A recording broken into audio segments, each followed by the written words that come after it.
अस्सलामुअलैकुम। तालिब नकवी एडवोकेट अपने सदाए महरूमीन व मजलूमीन चैनल के साथ आपकी खिदमत में हाजिर है। नाज़रीन, आज के जो मौज़ूआत हैं, सबसे पहले मैं आपको वो बता दूं कि स्टील मिल के हवाले से कुछ बात होगी, पीटीसीएल के हवाले से बात होगी और नेशनल बैंक के हवाले से, और एक सूबाई हुकूमत के जो मुलाजमीन हैं उस हवाले से कुछ कहा जाएगा। लेकिन आखिर में जो एक पैगाम होगा वो इंतहाई अशद ज़रूरी है, मेरे लिए, आपके लिए, ताजिर हजरात के लिए, वकला के लिए, मोक्कलीन के लिए, पेंशनर्स के लिए, एम्प्लॉइज़ के लिए, गर्ज़ के पूरे पाकिस्तानियों के लिए। इसलिए आप शुरू से लेकर आखिर तक वीडियो ज़रूर देखिए। और आज शुरू करने मौजू मैंने आपको बता दिए, लेकिन एक बात मैंने नहीं बताई, उसका जिक्र मैं ज़िम्नन सबसे पहले करूँगा। और वो बात क्या है नाज़रीन? जैसा कि आप जानते हैं कि अक्सर मैं यूट्यूबर्स जो एंकर्स हजरात हैं उनके बारे में तबसरे करता रहता हूँ, जो मुख्तलिफ़ अखबारात से मुंसलिक हैं और चैनल के साथ इलेक्ट्रॉनिक मीडिया से। और मैं इलेक्ट्रॉनिक मीडिया चूँकि ज़्यादा नहीं देखता, इसलिए यूट्यूब पर मेरा इन्हसार होता है ज़्यादा, और उसमें जो तबसरे करते हैं उन पर बाज़ मैं तबसरा करता हूँ। मैं उनके तबसरों से या उनके आने वाली जो एक पेशीन गोई टाइप, उनसे इख्तलाफ भी करता हूँ, और बाज़ मेरी बात सही भी साबित हो जाती है, बाज़ गलत भी साबित हो जाती है। ये तो एक फितरी है। लेकिन मैं हर यूट्यूबर का, क्योंकि मेरे पेश नज़र जो है बुनियादी तौर पर एक मुल्क का मुहिब्बुल वतनी का जज्बा, और दूसरा गरीब गुर्बत से नीचे ज़िंदगी गुजारने वालों के लिए मैं बात करता हूँ, ख्वाह वो पेंशनर्स हों, भट्टा मजदूर हों या जो भी हों। नाज़रीन, एक शख्सियत का मैं नाम लेना चाहूँगा, एक नौजवान के। नौजवान बहुत सारे ख्वातीन हज़रात, हमारे नौजवान लड़के लड़कियां, हमारी कौम के बच्चे बहुत सलाहियतों वाले भी हैं और दर्द दिल रखने वाले भी हैं। आज मैं आपसे एक यूट्यूबर का जिक्र करूंगा जो, मुझे नहीं पता कि उसकी तालीमी काबिलियत क्या है, लेकिन वो एक ज़हीन इंसान है और वो दर्द दिल रखने वाला एक ऐसा नौजवान है जो अपना एक फ़र्ज समझते हुए जो गरीब देहाती लोग और ख़वातीन वगैरह, उनको एक सहारा देता है। ये बड़ा मुश्किल काम होता है कि किसी को बहन कह देना और फिर एक मुखलिस भाई के तौर पर उसका सबूत भी देना। मैं बहुत ज़्यादा नहीं उनके बारे में जानता, लेकिन उनका नाम आपको बताता हूँ, सिप्तैन ओलख उनका नाम है। मैंने बहुत ज़्यादा वीडियोस उनकी नहीं देखी, लेकिन मुझे वो शख्स सच्चा और दर्द दिल रखने वाला इंसान लगता है। हालांकि उसकी उनकी जो वीडियोस बनाने का तरीक़ा है, जो अंदाज़ है, उस पर आप इख्तलाफ कर सकते हैं, लेकिन उसके पीछे उनकी नीयत ये कार फरमा होती है कि मैं किसी मजलूम के, गरीब की दाद रसी करूँ, और वो हल्फन ये बात कहते हैं। नाज़रीन, ये हो गया जिक्र इसका। अब जल्दी से हम अपने मौजू की तरफ आते हैं। नाज़रीन, स्टील मिल्स इस हाल पर पहुंच गई कि अब वो बेची जा रही है, बल्कि अमली तौर पर वो ख़त्म हो चुकी है इस वक्त। और 23 लाख रुपए का झांसा देकर मुलाजमीन को निकाल दिया गया है। और गुज़श्ता दिनों एक इंतहाई गैर नुमाया खबर मैं पढ़ रहा था, क्योंकि किसी का कोई मसला नहीं है कि गरीब आदमी अगर बेचारा कोई बेरोज़गार हो रहा है या किसी के लिए माली मसाइल हैं, तो वो एंकर्स हजरात और ये इन लोगों का ये कोई प्रॉब्लम है नहीं। एक छोटी सी खबर मैंने पढ़ी, आगे उसकी तफसील पढ़ी, जिसके मुताबिक स्टील मिल्स जो है वो अमली तौर पर अब बंद हो चुकी है। और गुज़श्ता दिनों एक ट्रक में सामान चोरी करते हुए भी दिखाया गया, वो उन्होंने तरदीद की है। बहरहाल अल्लाह जाने क्या हालात है, लेकिन एक बात तो तय है कि 5 लाख से जायद रकम जो है वो किसी भी एम्प्लॉय को नहीं मिली, 23 लाख का वादा करके। ये इंतहाई ज़्यादती वाली बात। और उसके बाद फिर जब अगर 23 लाख मिल भी जाएंगे तो आजकल के फ़ी ज़माना 23 लाख का क्या बनता है। और उसके बाद फिर वो EOBI के रहमो करम पर होंगे और वो 8,500 पर रखाए जाएंगे। तो नाज़रीन, ये जो है ये जुल्म, इसी इन्हीं हरकतों का मजमुआ जो है वो जुल्म कहलाता है। और दूसरी खबर PTCL पेंशनर्स के हवाले से है। Excuse me.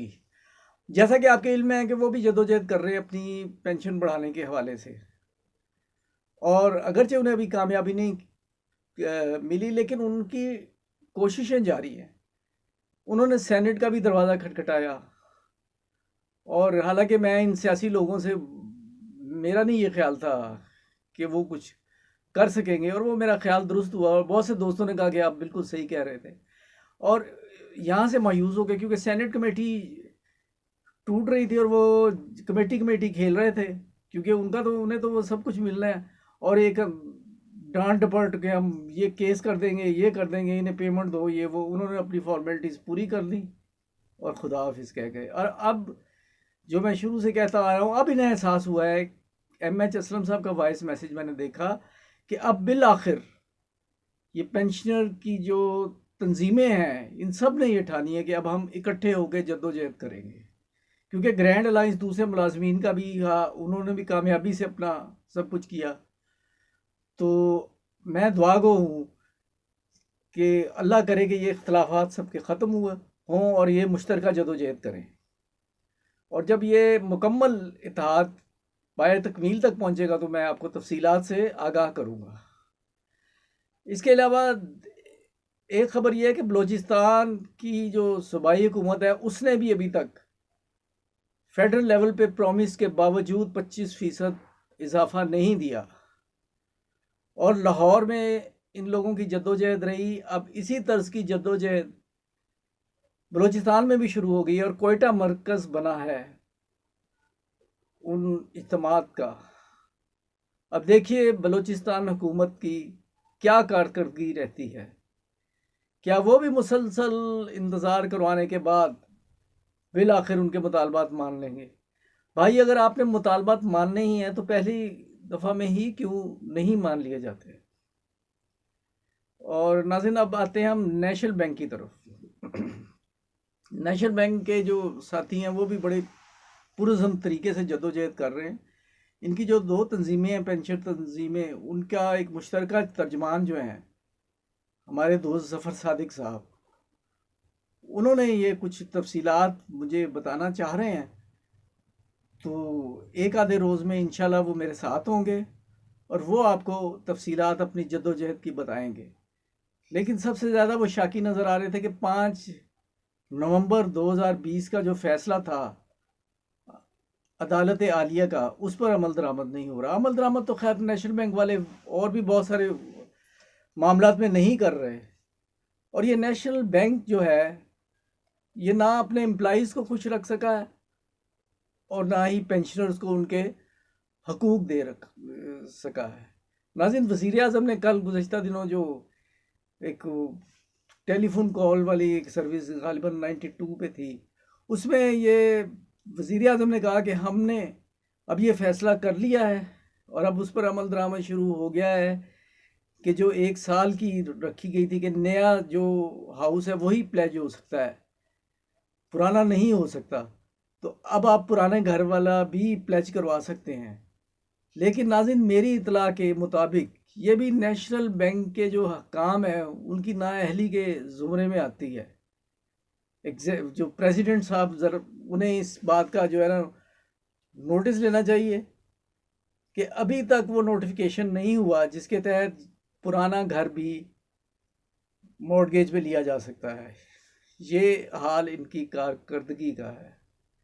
अगर वज़ीर आज़म की सख्त इंस्ट्रक्शंस को भी रैपिडली फॉलो नहीं किया जाता तो पेंशनर्स बेचारे क्या उम्मीद रखें। लेकिन पेवस्ता रह शजर से उम्मीदें बहार रख। और नाज़रीन, आज सबसे अहम जो मौजू है इस वक्त, जो मैंने कहा था कि सबसे इम्पोर्टेंट बात मैं करूँगा, मैं नाज़रीन आपसे सवाल करता हूँ कि क्या आपको इल्म है कि लाहौर की कितनी आबादी है?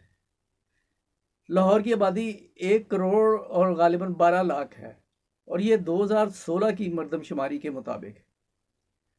और नाज़रीन, इन 1 करोड़ 12 लाख में से चंद सौ अफराद या चंद हज़ार अफराद का टेस्ट होता है, तो 15 दिन पहले उनकी जो परसेंटेज जो है, मिसाल के तौर पे अगर 2000 का किया है तो उसमें 5% जो है ना वो पॉजिटिव निकलते हैं। उसके 3 दिन बाद 8% निकलते हैं। नाज़रीन, आज लाहौर और कमोबेश ऐसी सूरत हाल दूसरे सूबों में भी है, थोड़ा कम या थोड़ा ज़्यादा। आज का जो है वो 21% भी मैंने सुना है, लेकिन हम इसे 15% बावर कर लेते हैं। तो नाज़रीन, अगर 12% भी हम बावर कर लें तो इसका मतलब ये है कि इस वक्त लाखों अफराद पॉजिटिव हैं लाहौर की हद तक। 10, 12, 15, 20 लाख अफराद पॉजिटिव हैं। मैं हरासा नहीं करना चाह रहा, लेकिन हुकूमत के कंट्रोल से चीज़ें बाहर हो रही हैं। लेकिन मैं आपको आज की गुज़श्ता रोज़ की खबर बल्कि बताता हूँ कि अभी तक हम जब सिविल कोर्ट में और दूसरे सिविल कोर्ट में हालात ज़्यादा ख़राब हैं, हाई कोर्ट में फिर भी मामला ठीक हैं। सिविल कोर्ट में क्योंकि रश ज़्यादा होता है तो लिफ्ट में जो अफराद होते हैं, मैंने कभी भी नहीं देखा कि 100% अफराद ने मास्क लिया हो, जबकि गुंजाइश से ज़्यादा अफराद जो है वो लिफ्ट में आ जा रहे हैं। जाहिर है कि 5वें 6ठे फ्लोर पे नहीं आ सकते, नहीं जाया जा सकता। तो इस हद तक हालात हैं। और अब जबकि मास्क ना पहनने पर बंदे भी गिरफ्तार हो रहे हैं। नाज़रीन, आज मैंने बाज़ार का जब चक्कर लगाया, मैंने बहुत से अफराद को बग़ैर मास्क के देखा। खुदारा अपनी हिफाजत आप कीजिए। और फिर उसके बाद इसका मंतकी अंजाम ये होगा कि फिर सब कुछ मलबा हुकूमत पर गिरेगा कि ये नाअहल हुकूमत है, इससे कंट्रोल नहीं हो रहा। वेंटिलेटर कम हो गए हैं जनाब, तकरीबन ख़त्म हो गए हैं। खुदारा अदराक कीजिए, फासला बरकरार रखिए, मास्क पहनिए और शदीद ज़रूरत के बग़ैर घर से ना निकलिए। और जो 60 और अबव हैं उन्हें ये चाहिए कि लोगों की बातों पे कान ना धरें और जाके अपने आप को वैक्सीनेट करवाएं। ये वक्त की ज़रूरत है। हम नेको बाद हजूर को समझाए जाते हैं। नाज़रीन, अगर आपने सब्सक्राइब नहीं किया, सब्सक्राइब करके बेल आइकन को क्लिक कर लें और देखते रहें सदाए महरूमीन व मज़लूमीन चैनल। आपका बहुत बहुत शुक्रिया। अस्सलाम वालेकुम।